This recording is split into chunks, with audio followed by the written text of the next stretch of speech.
Troopers.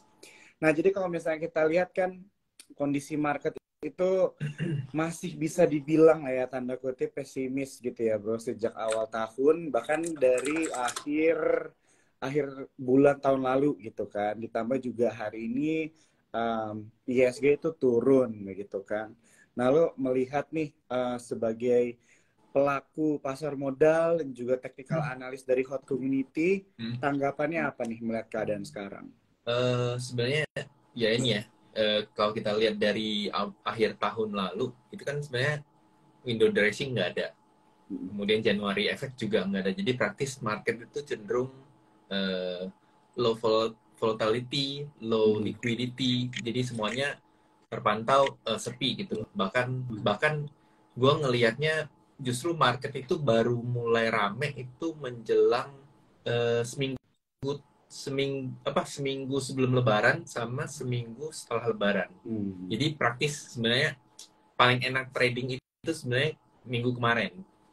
Kecil ya suaranya ya. Suara gue kecil nggak? Aman. Di gue aman kok. Aman ya, oke. Ya aman.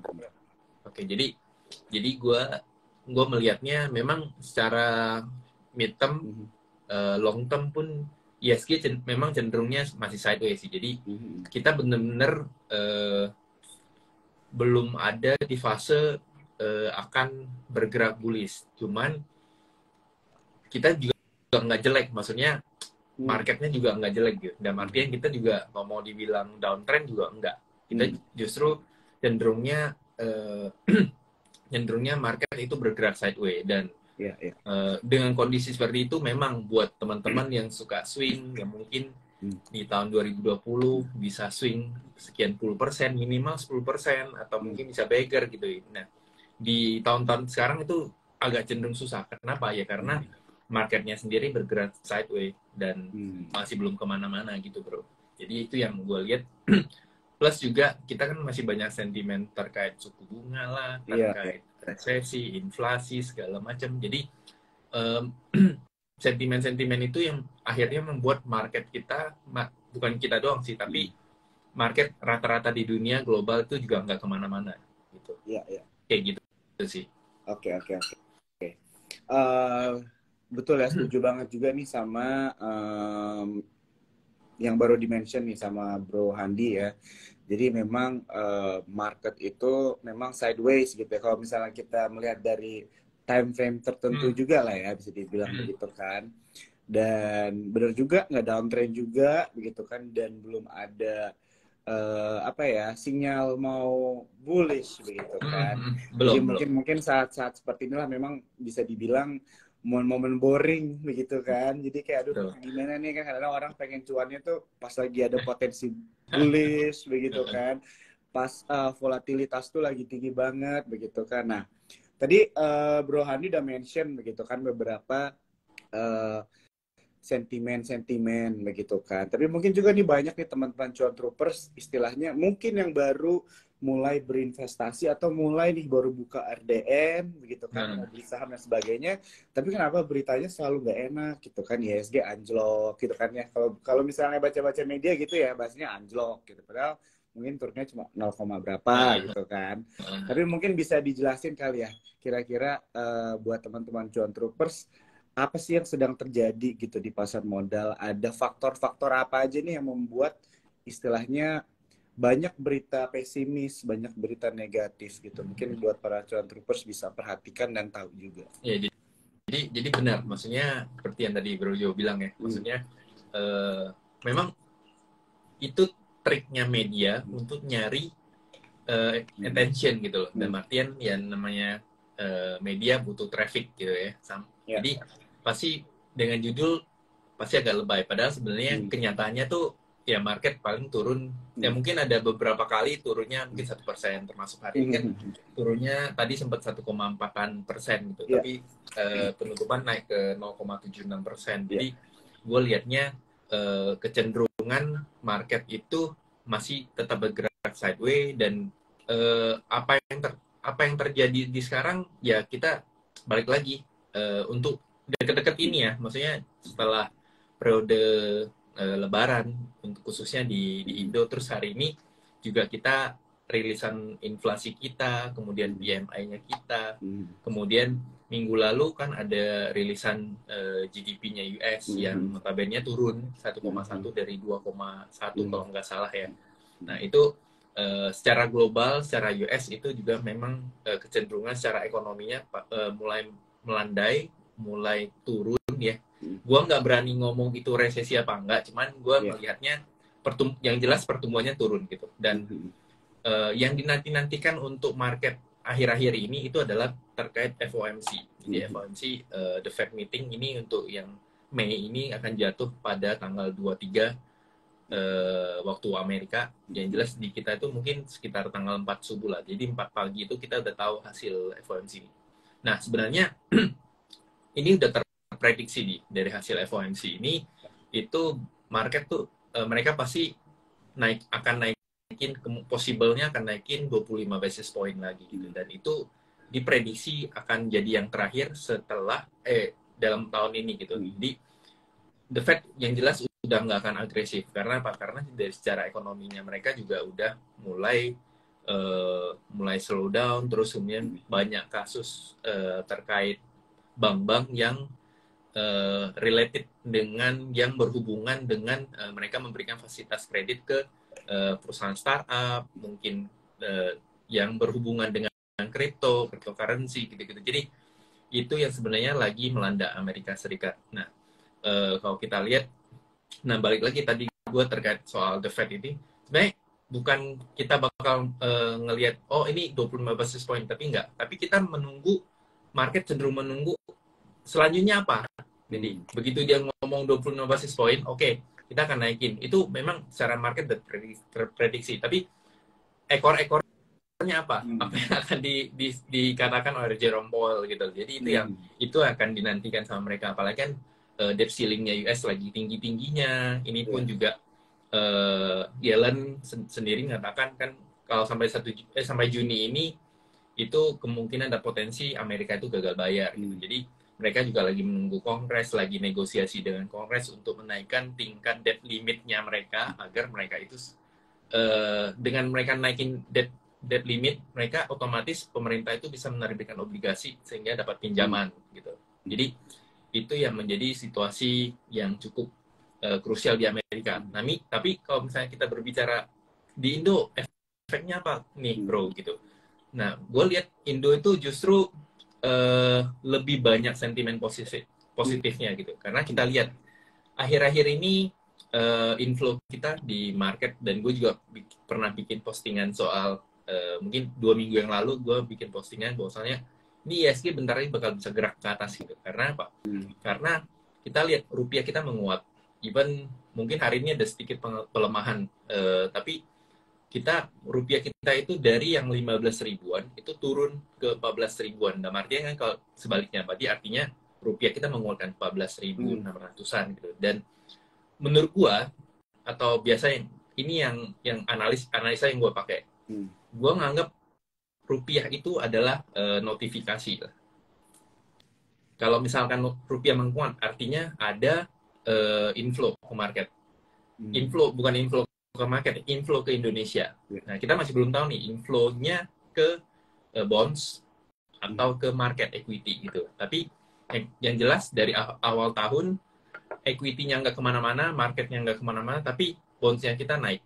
Jadi inflow yang dari luar itu masuknya ke Indo, itu masuknya ke bonds. Sampai sekarang pun masih ada sedikit kecenderungan tuh masuk ke bonds, tapi kalau nggak salah seminggu atau 2 minggu ini sekitar 6T-an masuk ke market. Jadi itu gue melihat inflow kita bagus, cuman memang marketnya masih belum kemana-mana gitu. Dan inflow yang masuk itu bukan abal-abal, dalam artian bukan masuk ke sembarangan emiten atau saham gitu ya, tapi masuk ke yang benar-benar saham-saham penggerak penggerak ISG. This mean kayak BRI, BCA, BNI, Telkom, Astra gitu-gitu ya. Karena di samping itu juga emiten-emiten kita ini kan juga lagi performanya lebih bagus. Banking kita lagi bagus. Kalau di US bankingnya empot-empotan, nah ini berbanding terbalik sama kita. Banking kita justru mencetak laba yang sangat bagus, malah mereka melakukan buyback saham, dan artian secara secara modal kan mereka gede, makanya mereka melakukan buyback saham gitu-gitu. Jadi secara perbankan kita jauh-jauh lebih bagus dibanding US gitu loh. Kalau kita bandingin ya, itu jelas masih jauh jauh lebih bagus kita gitu. Jadi kita secara ekonomi juga masih aman. Dan kalau misalkan terjadi sesuatu di US yang paling harus kita wanti-wantiin, atau mungkin ini the worst scenario lah yang menurut gue, itu adalah ketika perbankan atau banking gedenya mereka kena, entah itu collapse atau apa segala macam, kita nggak pernah tahu. Tapi the worst case-nya mungkin ya teman-teman bisa aware ya. Ini gue nggak menakut-nakuti, cuman ini mungkin jadi, oh ini ada yang bank gede nih yang jadi apa istilahnya di US lagi bakal collapse. Nah kalau begitu itu sampai kejadian, nah mungkin impact efeknya ke kita itu menurut gua mungkin akan terjadi outflow gitu.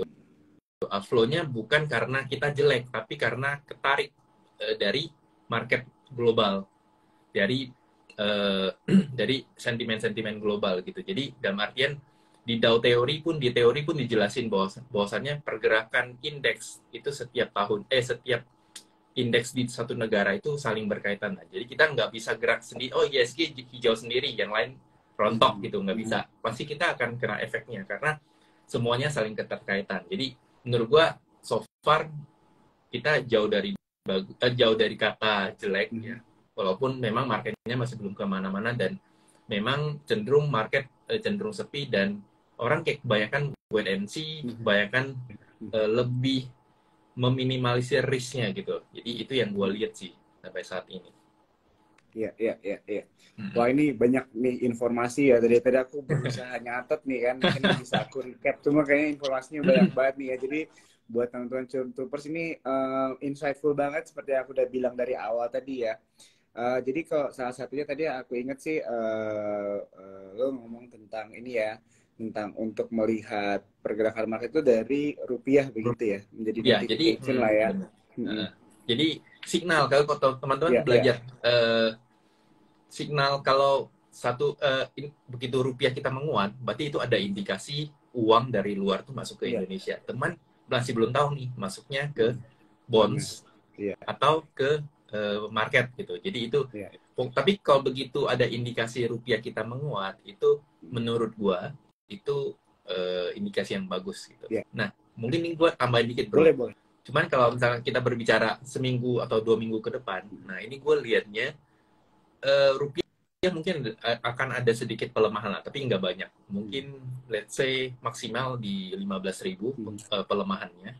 Ya, karena apa? Bukan karena tiba-tiba inflasi kita jelek atau gimana, bukan, tapi lebih ke penguatan di XY-nya.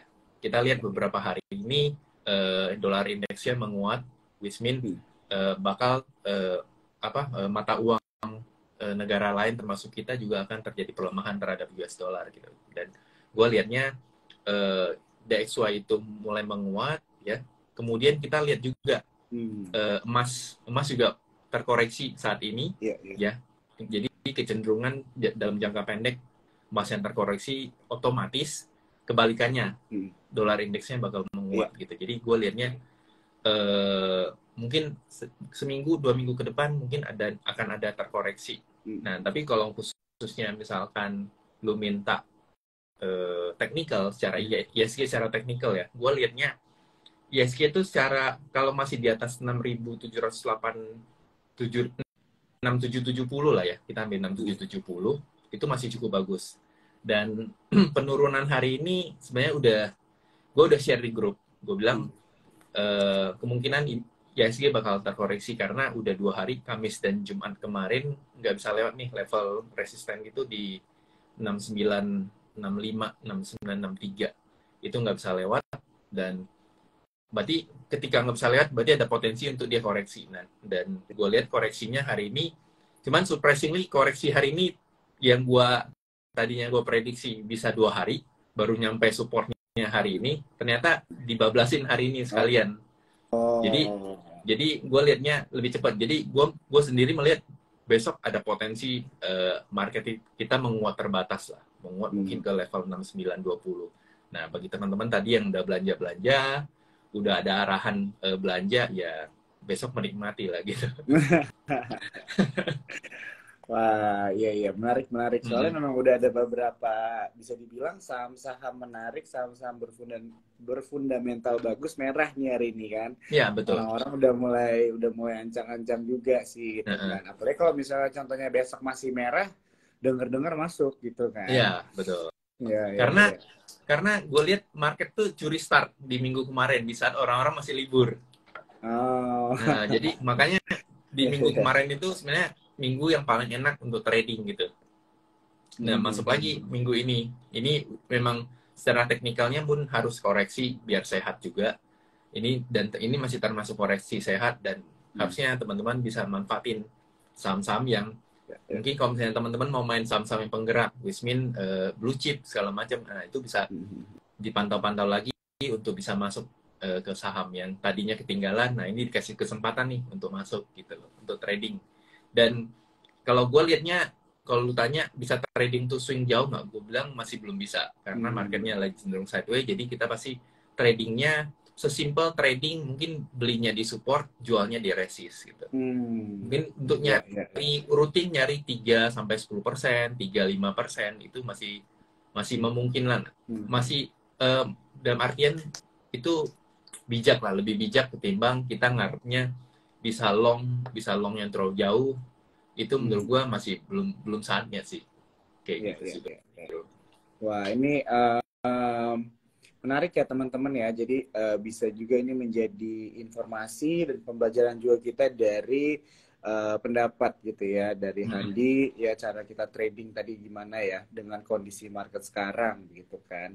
Istilahnya tadi bisa lah ya kalau misalnya range 3-10% atau maybe less than that gitu lah ya, dari beli di support, jual di resist dan sebagainya.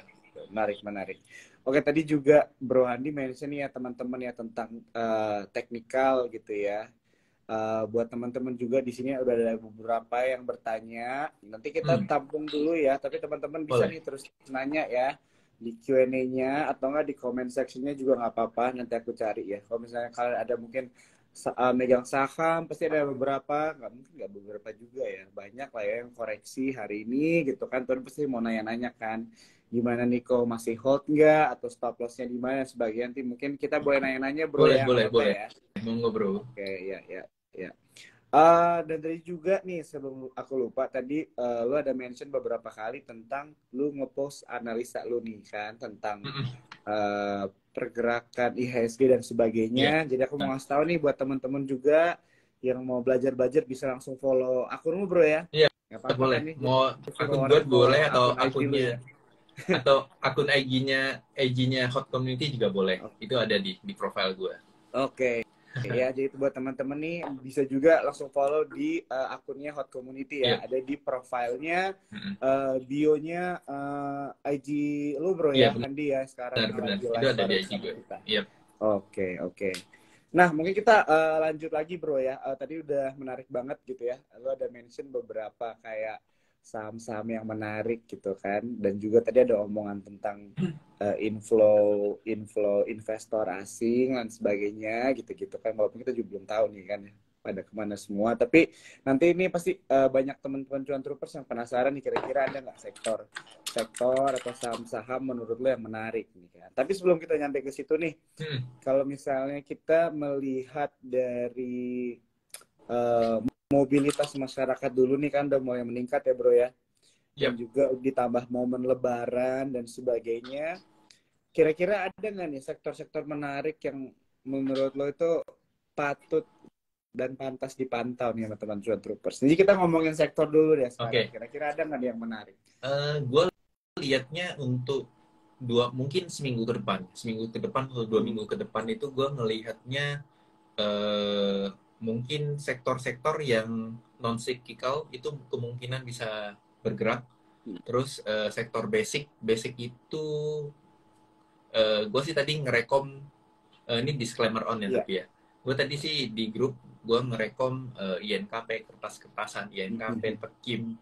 Kemudian gue juga minggu kemarin sempat ngelihat bahwasannya Barito Pacific, BRPT itu sektor basic juga itu cukup bagus karena sektor basicnya kemungkinan akan jalan. Kemudian IDX Trans atau sektor transportasi itu juga masih cukup bagus. Dan gue lihat yang kemungkinan akan bergerak sideways atau cenderung terkoreksi itu kemungkinan dari sektor energi satu, kemudian sektor properti, tapi koreksinya mungkin terbatas ya karena dari minggu lalu kan properti udah menguat terus ya.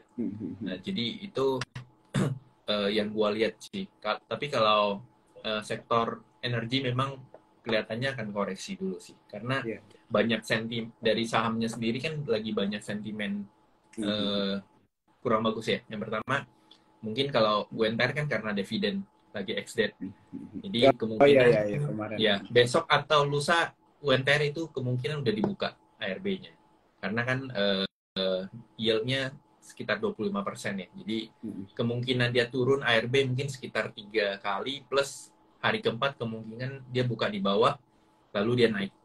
Jadi gue liatnya UNTR itu, kemudian PTBA karena labanya biaya operasionalnya naik, gaji karyawan, kemudian biaya transportasi kereta untuk ngangkut batu baranya itu menguat sehingga labanya anjlok. Tapi gue lihat justru PTBA ini lagi-lagi gue disclaimer, PTBA ini kan belum RUPS satu, kemudian belum dividen, belum pengumuman dividen.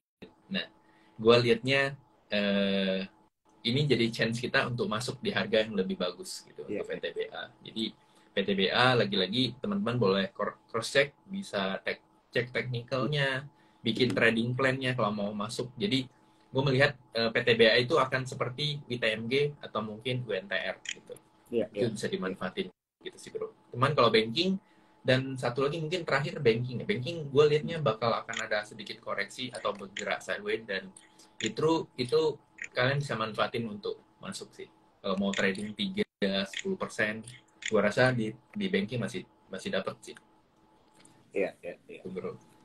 Oke. Thank you ya. Buat teman-teman ini disclaimer ya. Jadi lagi disclaimer. Ya betul. Jadi untuk istilahnya menegaskan aja gitu ya apa yang udah dibilang. Tapi aku setuju begitu ya sama pendapat dari Bro Handi. Nah tadi aku inget mention disclaimer bro, karena tadi gue minum kan ya. Oh iya. Oh iya. Gue minum. Terus jadi kok ada komen, bro. ada komen minumnya Cleo katanya. Gue nggak ngeh lagi. Gue kira ada yang nanya Cleo. Oh iya lagi. Cleo gitu kan. Terus hari ini naik 4,95% gitu kan. Dikira ngepompong kan. Ya, ini emang beneran cuma ini ya teman-teman ya. Ini botol yang emang kita ada akhirnya di sini. Kalau ngambil gelas ke belakang lama kan, ntar Bro Handinya sendirian. Oke. Ya. Oke, wah menarik ya. Jadi kalau misalnya secara sektoral gitu tadi udah dijelaskan nih sama Handi gitu juga. Dan kalau dari banking tadi ada yang nanya nih soalnya tentang banking gimana gitu kan, dan udah dijawab juga nih sama lo ya. Jadi cukup menarik juga lah ya bisa dibilang. Nah bro, jadi banking itu masih ada inflow dari asing kok. Jadi gue liatnya masih cukup bagus sih. Ya. Tadi juga mention berbanding terbalik begitu ya dengan keadaan di Amerika Serikat juga begitu kan. Jadi membuat value dari industri banking kita itu ada lebih lah ya, bisa dibilang kurang lebih seperti begitu. Dan juga kalau misalnya dilihat kan banking itu sektor jagoan kita juga di ESG gitu ya. Iya. Penggerak ESG kita tuh masih banking. Iya, betul. Jadi dari kapan tahun juga kayaknya kalau orang nggak terlalu ngerti saham, biasanya rekomendasinya BCA gitu kan. Ya juga sih gitu kan, karena setiap sektor yang ada itu memang melewati kan sektor banking begitu kan. Pinjam dan memberikan pinjaman itu kan melewati mereka begitu. Benar. Iya. Tapi juga teman-teman di sini tetap ya, kita tuh kalau melakukan analisa itu nggak bisa hanya menggunakan satu cara aja gitu ya. Contohnya kayak dari sektor banking, tapi kan di dalam banking itu juga banyak nih saham-saham juga. Ada bank digital, ada bank konvensional, ada syariah dan sebagainya. Kita harus dilihat juga ya baik-baik ya teman-teman ya. Dan juga harus dilihat dari laporan keuangannya. Oke. Ini mungkin bro, gue mau mundur sedikit nih. Tadi gue kepikiran gitu ya. Gue pikir kita mau maju terus nih topiknya. Tapi kayaknya nggak fair nggak fair nih buat teman-teman Cuan Troopers yang mau belajar gitu kan. Yang baru-baru nih. Kadang-kadang orang tuh masih suka bingung bro. Jadi kayak, apa sih hubungannya kayak ekonomi global? Kita ngomong specifically kayak the Fed nih, suku bunga, sama IHSG kita gitu loh. Atau nggak ekonomi kita. Kadang-kadang kan kalau gue tuh suka ngeliat kayak orang-orang yang baru mau investasi dan sebagainya, mereka tuh suka ngeliat berita tuh ngomongnya The Fed terus, tapi emang The Fed tuh kayaknya dari 2 tahun lalu nggak sih bro topiknya? Iya, Karena benar. kalau Dari TikTok tuh kadang-kadang ngomongnya suku bunga terus, suku bunga Amerika, suku bunga Amerika, suku bunga. Nah, jadi ada beberapa mungkin ya teman-teman dari Cuan Troopers kita malam hari ini masih nggak ngerti nih apa sih hubungannya sampai dibahas terus gitu kan? Apa dampaknya? Mungkin secara singkat aja dari pendapat lu juga, dari thank you banget nih buat teman-teman Cuan Troopers yang gunakan. Sebenarnya kalau dikatakan apa hubungannya The Fed sama IHSG ya, atau The Fed sama Indonesia gitu ya. Ya lagi-lagi kita lihat lagi masalahnya dari awal apa? Masalahnya dari pandemi, kemudian perang gitu ya. Dimana misalnya itu inflasi mulai lonjak tinggi. Nah, ketika inflasi naik cukup tinggi, salah satu untuk menurunkan inflasi itu adalah dengan menaikkan tingkat suku bunga. Sehingga orang mulai berpikiran untuk menabung, berinvestasi, ya, dibanding mereka terus berbelanja. Kan yang namanya inflasi naik itu bagus, tapi kalau dia sampai hyperinflation itu yang kurang bagus gitu. Karena di saat itu ekonomi akan pelan-pelan akan slow down. Dan kaitannya dengan IHSG apa sih? Kaitan dengan Indonesia apa? Karena kita berbicara soal hubungan interest rate kita, suku bunga kita. Kalau The Fed naikin tingkat suku bunga, kita nggak naikin, artinya kan yang lebih menarik kan Amerika. Naik. Iya. Ketika interest rate Amerika lebih tinggi, kita nggak naikin, terjadi outflow. Sehingga menyebabkan IHSG kemungkinan besar atau bonds kita kemungkinan besar akan turun. Karena terjadi outflow, rupiah kita melemah. Begitu rupiah kita melemah, itu akan efeknya ke perusahaan-perusahaan yang entah itu dia memang bisnisnya melakukan impor ekspor, kemudian kena juga ke komoditas kita gitu. Jadi impact itu sangat panjang. That's why kenapa 2 tahun terakhir seperti yang lu bilang tadi, kenapa ini kita ngomongin terus nih The Fed suku bunga, The Fed suku bunga gitu ya. Karena ini kalau kita enggak ikutin, dan pemerintah Indonesia sendiri ya, lebih spesifiknya Kementerian Keuangan ya, itu kalau nggak ngimbangin, BI nggak ngimbangin suku bunganya kita dan US, itu akan mengakibatkan terjadi outflow, sehingga rupiah melemah segala macam, dan impactnya itu bakal panjang kayak gitu. Dan itu akan keulang lagi di tahun 2013 di mana terjadi quantitative easing. Tapi Amerika sendiri juga udah belajar. Kalau dulu quantitative easing-nya melakukan hard landing, dalam artian hard landing itu adalah mereka melakukan penyetopan dengan cepat dan dengan sadis lah istilahnya. Tapi kalau sekarang kan mereka udah pelan-pelan belajar, dan that's why penurunan kenaikannya suku bunga The Fed ya itu sebenarnya berdampak pada kita semua, tapi nggak terlalu parah gitu loh, nggak terlalu parah. Nah, that's why itu yang tadi gue bilang, hubungannya kayak gitu. Jadi kalau kita tingkat suku bunga BI itu nggak mengimbangin tingkat suku bunga The Fed, ya mereka bisa akan terjadi outflow. Karena lagi-lagi kata simpelnya, uang itu mencari yang paling menarik kemana gitu, kayak gitu sih. Ya. Wah, setuju. Thank you banget bro ya udah dijelasin. Nah, ini buat teman-teman Cuan Troopers pasti banyak yang udah terjawab juga ya pertanyaannya, karena memang sering banget bro, kan kayak TikTok terus gitu kan, kayaknya obrolan tuh suka nanyanya tuh kayak kira-kira apa yang bisa kita bahas yang menarik gitu kan. Yang menarik ya biasanya selalu tentang keputusan The Fed gitu ya, suku bunga atau enggak ekonomi di Amerika Serikat begitu. Tenang bro, tahun depan udah nggak ada. Tahun depan kita ngomongin tema yang berbeda. Amin.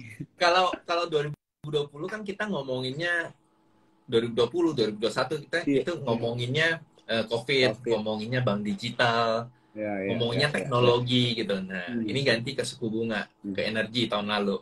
Nah, ntar tahun depan tuh temanya berubah lagi. Ya. Selalu ada aja ya temanya, Selalu bro aja. ya. Iya, benar. Kalau ada. Iya.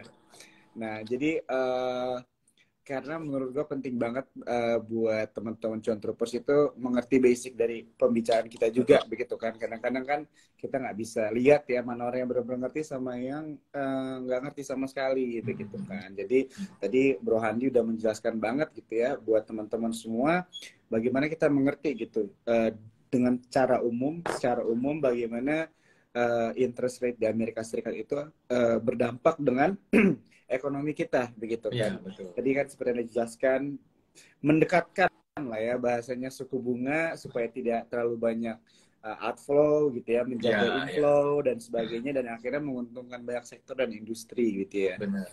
Oke. Dan mungkin ya, gue tambah dikit ya, bro. Boleh. Sebelum kita lanjut ya, maksud gue, emang pasti dari kita tuh masih ada pertanyaan, emang ada hubungannya kok ISG sama ekonomi gitu ya? Oh, yang jelas ada gitu. Karena apa? Karena gue anggap ISG atau market ya, baik itu indeks IHSG, indeks harga saham gabungan, atau mungkin Dow Jones ya, atau mungkin Nasdaq segala macam, itu cerminan dari ekonomi kita 6 bulan ke depan. Jadi misalkan nih kita lagi bullish, nah sekarang lagi bullish, nah itu cerminan proyeksi ekonomi kita 6 bulan ke depan, oh bagus nih gitu, kayak gitu. Jadi itu pasti ada hubungannya. Karena apa? Karena orang melihat indikator suatu negara bertumbuh apa enggak itu salah satunya dari indeksnya, indeks sahamnya gitu. Jadi itu hal yang paling gampang. That's why pergerakan harga indeks itu selalu ada hubungannya dengan ekonomi, gitu. Itu bro, lanjut bro. Oke, thank you banget bro ya. Ini aku yakin banget nih banyak banget teman-teman yang tercerahkan ya malam hari ini ya, supaya kita bisa move on terus nih topik-topiknya nih. Oke.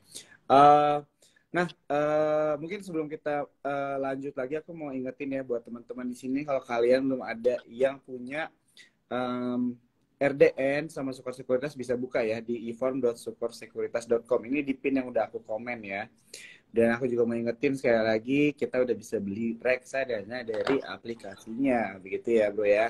Ya, karena orang kan suka bingung ya nih mau beli saham apa, sekarang mungkin bisa parkir dulu kan dananya ya di reksadana kan. Betul. Dan teman-teman juga bisa lihat lah ya produk-produk reksadana Sukor itu udah pasti yang juara-juara lah ya, gitu. Oke, mungkin kita balik lagi nih bro, topiknya ke sektor-sektor nih ya. Tadi kan kita mundur sedikit, nah sekarang kita maju lagi mengenai sektor-sektor yang menarik nih.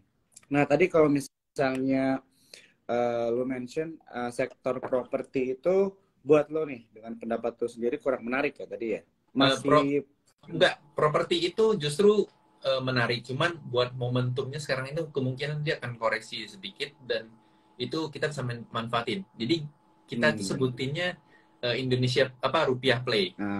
Jadi begitu ketika rupiah menguat, saham-saham atau perusahaan-perusahaan yang terkait mendapatkan keuntungan ya ketika rupiahnya menguat, itu bisa dimanfaatkan, itu kemungkinan akan bergerak gitu. Dan artian kalau perusahaan yang transaksi dengan dolar atau transaksi dengan suku bunga, ya itu yang berkaitan dengan suku bunga, ya salah satunya kan properti itu berkaitan dengan suku bunga. Dan kita proyeksikan kemungkinan suku bunga BI bakal turun. Jadi begitu suku bunganya turun, pasti itu impact positif ke properti. Gitu. Jadi itu menarik. Gitu. Oke, jadi sektor properti itu menarik, tapi kita hanya menunggu momentum aja gitu bro ya. Betul. Oke, jadi buat teman-teman nih ya, kalau misalnya ada yang penasaran dengan sektor properti, bisa tetap dipantau ya teman-teman ya, karena kita juga menunggu momentumnya. Tadi udah dimention juga hubungannya memang properti itu banyak dengan suku bunga ya bro ya, karena kan KPR ya, pinjam uang dan sebagainya, bunga ya kan. Jadi buat teman-teman ini bisa menjadi informasi yang baik lah buat kita pegang begitu ya. Nah, kalau misalnya tadi kita juga ngobrol kan tentang pasca lebaran nih bro. Kalau misalnya dari sektor consumer goods gimana nih bro menurut lo?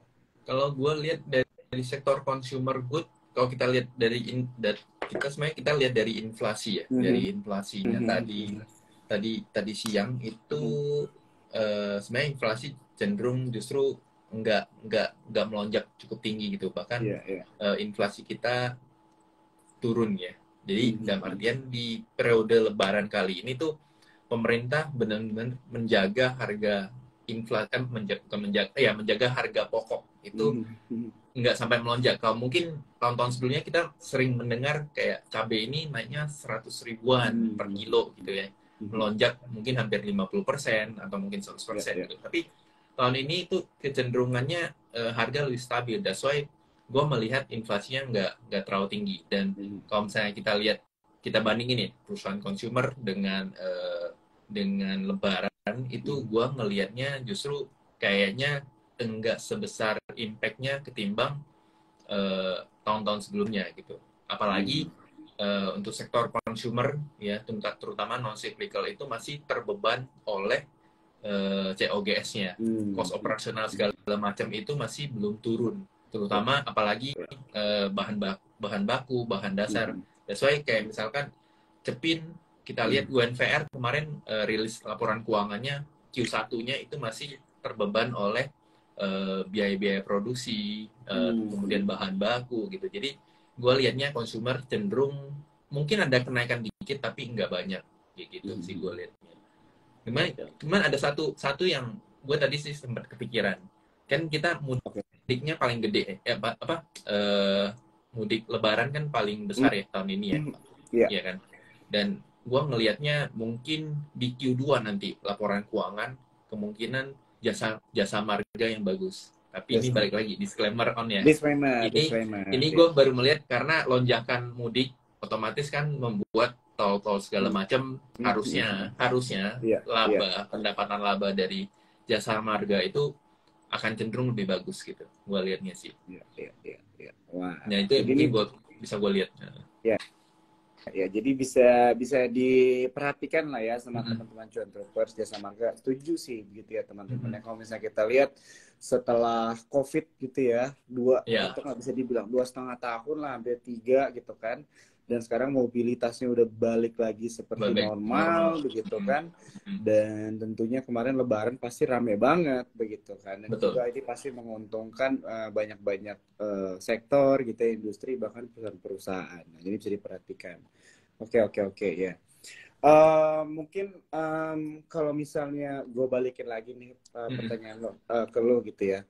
Terlepas dari pasca Lebaran, mobilitas masyarakat, kira-kira ada lagi nggak sektor-sektor yang menarik menurut lo? Sebelum kita mungkin lompat ke Q&A ya, ada beberapa teman-teman, sorry bro ya, ada teman-teman di sini kalau misalnya ada yang mau nanya-nanya, boleh ya langsung di Q&A atau nggak di comment sectionnya aja. Nanti kita langsung tanya sama Bro Handi, kita belajar bareng-bareng. Oke, boleh. Seperti yang tadi gue bilang ya, kemungkinan terlepas dari momentum Lebaran, mobilitas yang juga udah meningkat, ya itu balik lagi yang kayak gue lihat properti masih cukup menarik ya pertama. Kemudian gue ngelihatnya sektor-sektor yang kemungkinan akan bergerak ya. Dan gue lihatnya tech-nya ini lebih ke menunggu momentum dari si FOMC ini sih. Ya. Jadi kalau begitu FOMC-nya ini nggak ada yang aneh-aneh dan sesuai prediksi pasar, harusnya tech itu masih bisa gerak. Kita lihat hari ini Goto cukup bagus, kemarin bukanya juga cukup bagus, apalagi Goto lagi ada sentimen kerugiannya juga udah menurun gitu ya. Jadi kemungkinan Goto itu bisa narik tech yang lain. Tapi gue lihatnya itu masih cenderung untuk trading jangka pendek sih bro, masih belum akan kemana-mana sih gitu.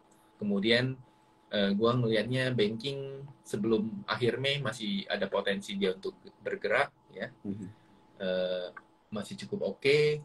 Energi yang mungkin udah mulai terbatas nih bro, ya karena kan dividennya udah sebagian besar udah keluar, ITMG, UNTR udah keluar, kemudian bentar lagi Indi, kemudian akan ada Aro, kemudian PTBA, dan begitu itu udah lewat, sektor energi bakal cenderung akan diam, cenderung akan terkoreksi gitu. Karena sentimennya belum ada gitu. kayak gitu sih. Oke. Tapi yang gue liatnya pasti saham-saham atau perusahaan-perusahaan yang berkaitan dengan rupiah itu yang menurut gue akan cenderung lebih bagus lah. Artinya properti kemungkinan, kemudian konstruksi juga bisa untuk trading. Ini mumpung kan kalau nggak salah konstruksi itu udah naik di minggu lalu, kemudian hari ini terkoreksi bertepatan dengan kasus korupsinya Waskita Karya, Waskita. Nah jadi tapi kan kita bisa trading yang perusahaan yang lain, misalnya Wika, PTPP itu masih cenderung masih cukup bagus lah. Dan sekarang mereka lagi terkoreksi dan itu secara teknikalnya juga sejalan, jadi bisa buy on weakness sih, gitu sih gue lihatnya. Oke. Jadi tadi aku highlight adalah yang sektor-sektor atau perusahaan-perusahaan yang berdekatan atau enggak berkaitan dengan rupiah lah bro ya, yang rupiah atau suku bunga lah. Iya. Oke. Wah, ini bisa jadi catatan juga ya teman-teman ya malam hari ini buat kita belajar begitu cara menganalisa gitu. Oke, thank you bro. Mungkin kita langsung ke Q&A aja nih, ada beberapa. Tadi ada yang nanya nih, tadi lu sempat mention juga sih tentang PTBA ya. Jadi ada yang nanya PTBA kenapa ya drop parah. Mau nanya waktu masuk baiknya di harga berapa ya? Oh, ini PTBA ya? PTBA ya. Oh, PTBA itu turun karena itu tadi yang seperti yang tadi gue bilang ya. Sebenarnya laba operasional segala macam bagus. Cuman yang membuat labanya anjlok itu adalah cost-nya. Cost itu termasuk gaji karyawan. Kemudian yang paling beban itu yang seperti yang tadi gue bilang, angkutan batu baranya itu PT kereta apinya itu yang bebannya bengkak. Jadi itu yang menggerus si labanya PTBA. Cuman gue lihat ini tuh itu cuman momentum sesaat sih. Harusnya besok turun udah nggak ARB sih. Harusnya ya. Harusnya besok udah nggak ARB gitu. Gitu sih kalau untuk PTBA. Cuman terus apa lagi bro tadi? Dia nanya harga masuknya baiknya di harga berapa nih kalau dia mau masuk PTBA ya. Untuk PTBA gue lihatnya kemungkinan kalau mau itu di sekitar area kalau besok masih bisa dapat di sekitar area 3.800 sampai 3.700 itu boleh jadi area untuk ini sih, untuk dikoleksi gitu. Oke. Tapi ya. Ini ada yang nanya Aces nih, orangnya nanya di comment section sama di Q&A ini juga ya. Aces bagus untuk jangka panjang kah kok, atau Aces tuh kalau untuk swing gimana ya tanggapannya? So far gue liatnya masih belum ya untuk swing jangka jauh, jangka panjang ya. Tapi gue melihatnya justru jangka pendek cukup menarik lah. Dalam artian kalian mau jangka panjang, gue sih nggak melarang gitu. Karena itu balik lagi keputusannya ke kalian gitu ya. Tapi gue melihatnya kayaknya lebih bijak kalau untuk sekarang itu untuk jangka pendek dulu lah. Karena pertama balik lagi marketnya nggak kemana-mana, sahamnya SRWR ini juga cenderung masih bergerak sideways gitu ya. Jadi mending manfaatin range support dan resistance. Ini kan area-area nih 436, 440 ini kan area untuk beli SRWR ini. Risknya kecil ya. Kemudian resisten itu di sekitar 480 lah, 476 ke atas itu kalian udah boleh nyicil jual. Nah itu bisa kalian manfaatin sih kalau untuk SRWR itu sendiri gitu. Oke. Udah dijawab ya tadi buat yang nanya tentang Aces. Oke, ada yang nanya tentang Excel nih bro. Gimana? Kira-kira kan mungkin ada hubungannya kali gitu ya sama Lebaran, orang-orang telepon sana sini kali gitu kan. Excel ini kalau nggak salah itu karena ya itu baik lagi laporan keuangannya kurang bagus. Coba gua lihat ya. Ini juga secara flow-nya masih banyak buangan juga, masih belum begitu oke ya. Jadi Excel sih gue lihat kalau memang lagi belum punya, better sih wait and see dulu. Karena sentimennya cukup kurang begitu bagus. Masalahnya yang keluarin barang itu bukan yang kelas teri. Bukan kelas teri.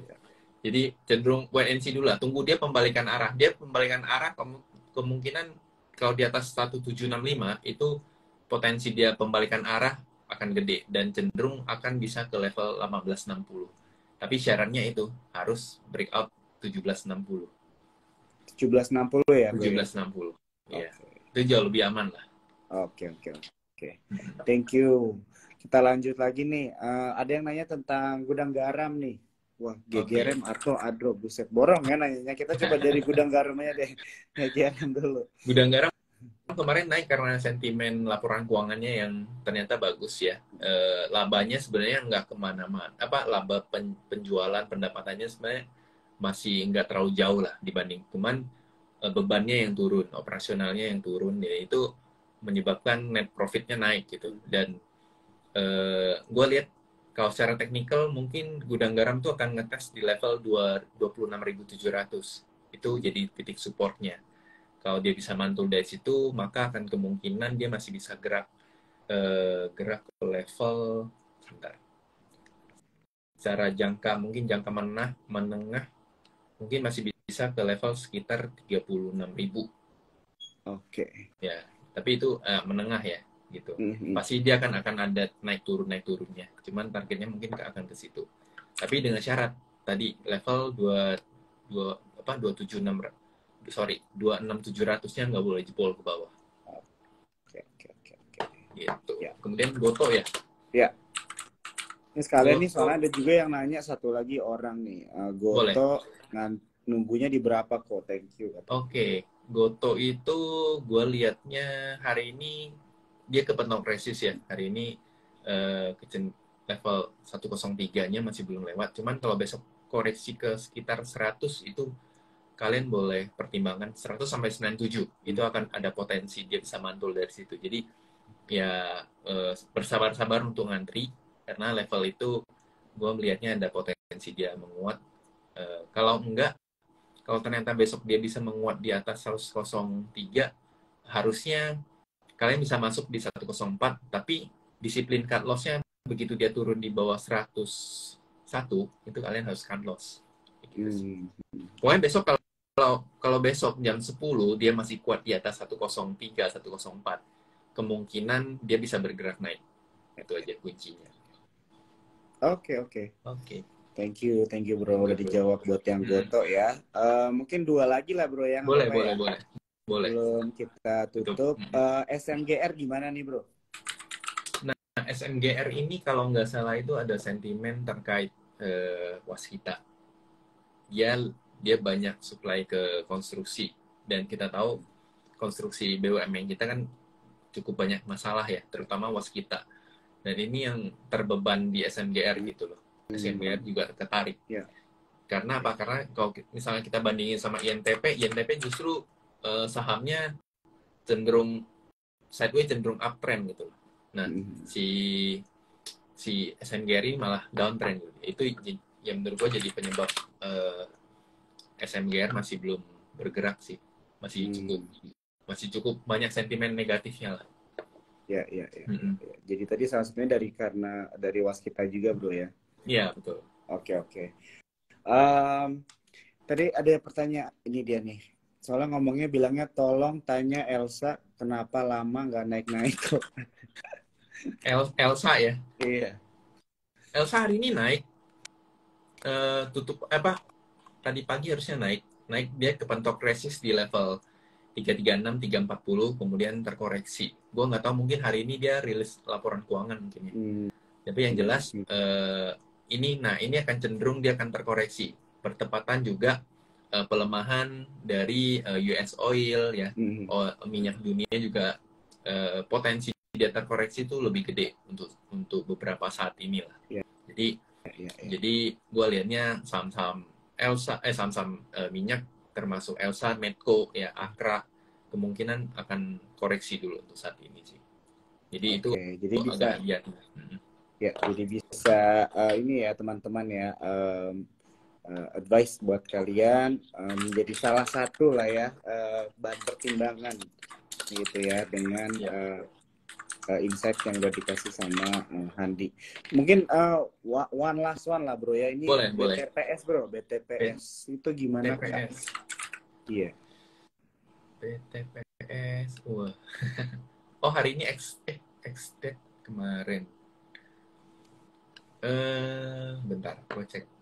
Iya. BTPS itu ada fund yang keluar.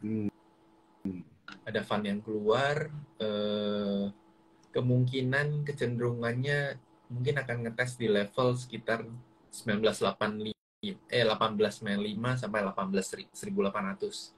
Jadi dia baru nge-break supportnya, jadi kemungkinan masih ada tekanan sampai sekitar 18-an lah gitu. Kayak gitu sih. Oke. Janji bro ini yang terakhir ya. Nggak apa-apa bro. Mau nambah juga nggak apa-apa. Enggak. Ini dari yang terakhir. Aku pilih pertanyaan ini karena memang fair. Karena tadi kita mention tentang SMGR. Terus ada mention waskita beberapa kali juga nih. Nah jadi ada yang nanya nih. Dari Wisantosa nih. Dia nanya, waskita masih ada harapannya enggak? Gitu. Atau bakal turun ke 50 melihat sentimen negatif sekarang ini. Nah mungkin dari Bro Handi sendiri nih kira-kira gimana pendapatnya begitu? Kalau dia turun ke 50 sih enggak lah. Tapi gue takutnya dia itu di suspend. Gue cuma takutnya di suspend. Cuman harusnya sih enggak ya. Harusnya dia kan udah beberapa kali nih kasus korupsinya. Dari tahun-tahun sebelumnya juga kena kasus korupsinya juga. Dan gue rasa harusnya sih enggak sih. Mungkin kalau teman-teman jaga kalau masih dia di sekitar level 198, 197 itu kan ada supportnya. Nah, paling jaga di situ sih. Cuman kalau memang kalian takut, ya kalian boleh kurangin porsi dulu. Kalau misalkan kalian takut nanti kemana bakal terjadi apa-apa, ya better dihindari dulu lah. Gitu. Jadi dari 198, 197 tadi ya, lihat-lihat di angka segitu untuk jaga-jaga. Begitu kan, kalau misalnya takut boleh keluar sedikit lah ya. Begitu. Yang belum punya ya jangan main, cari, masih banyak saham yang lain. Betul banget. Betul. Itu gue setiap kali kita aji live gitu ya sama beberapa influencer dan sebagainya, kadang-kadang kita ini suka terpaku gitu ya dengan satu saham sampai lupa bahwa masih banyak nih emiten-emiten lain atau tempat-tempat lain kita bisa mengembangkan aset atau uang kita gitu ya teman-teman. Dan bahkan bukan terpaku sama satu saham aja ya bro, tapi terpaku sama satu sektor. Jadi betul. yang harus move on itu bukan cuman kita terhadap gebetan kita, tapi kita terhadap sektor saham. Karena kan tiap musim kan berubah bro. Dulu tahun 2022 sektor energi, coal, batu bara, ya kan? Tapi di 2021 kita main di mana? Di sektor bank digital, gitu. 2020 di sektor kesehatan, di sektor nikel, gitu. Jadi kita itu udah dikasih contoh bahwasannya kita tuh sebagai trader harus bisa move on gitu. Kita harus bisa, sektor ini udah kelar, berarti kita udah nggak usah berurusan dengan sektor itu lagi. Kita cari sektor yang lagi rame itu di mana. Jadi kita cenderung nyari sektor atau pasar yang rame itu lagi ngomongin apa sih, ya udah kita lihat potensinya, masih ada potensi nggak di situ, kayak gitu sih. Wah itu bagus banget bro, additionnya itu jadi benar-benar. Jadi karena aku juga sering dengar kalau mau jadi trader yang baik itu kan kita harus benar-benar mengurangi menggunakan perasaan gitu betul. Ya kan, betul. Jadi kita nggak bisa istilahnya mungkin teringat-ingat di saat sektor ini membuat kita kaya gitu kan, terus berharapnya membuat kita kaya lagi gitu kan di tahun ini, karena kita juga mungkin pertimbangannya gara-gara malas analisa sektor baru begitu bro. Dan benar, dan cenderung keenakan dalam jangka pendek bisa dapat puluhan persen. Itu wajar sih. Iya. Oke. Mungkin dari gue itu aja sih bro pertanyaan gue dan teman-teman Cuan Troopers juga. Buat teman-teman Cuan Troopers di sini ya. Jadi kalau misalkan ada yang mungkin baru join di pertengahan atau mungkin di akhir-akhir, ini IG Live-nya kita save, kita upload di Instagram Sukor Sekuritas, jadi kalian bisa nonton ya. Dan juga tadi teman-teman kita udah ingatkan, Bro Handi di sini banyak melakukan analisa gitu ya, dan juga mengedukasi komunitas. Begitu kan bisa follow Instagramnya yang ada nih, yang lagi collab sama kita sekarang, dan bisa ke bio-nya ya bro ya, ke bio lu ada di situ Hot Community ya, House of Traders begitu ya, kalau kalian mau join, mau belajar dan sebagainya. Oke, mungkin kalau dari gua itu aja sih bro, thank you banget waktunya buat malam hari ini. Buat teman-teman Cuan Troopers juga, thank you ya yang udah nonton. Sampai ketemu lagi bro ya, sampai ketemu di bro lain waktu ya. Siap. Oke, thank you bro. Bye-bye. Semua.